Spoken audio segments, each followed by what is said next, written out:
Hello guys! Today's video guys is I want to show you yung binili ko sa ka-workmate ko. Shoutout kay Ate Christy na nagluluto ng mga Philippine food.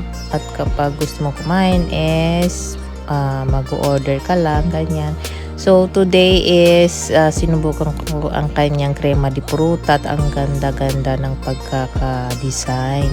So ayan, nilantakan ko na yan eh. So ang ganda ng color. Ganda ng pagkaka-arrange. I love it.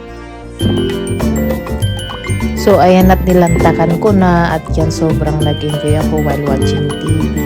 So, napadami ang kain ko. So, busog much. Thank you kay Ate Christy. Order ulit sa sunod. Okay guys, thank you for watching. See you in my next video. Bye!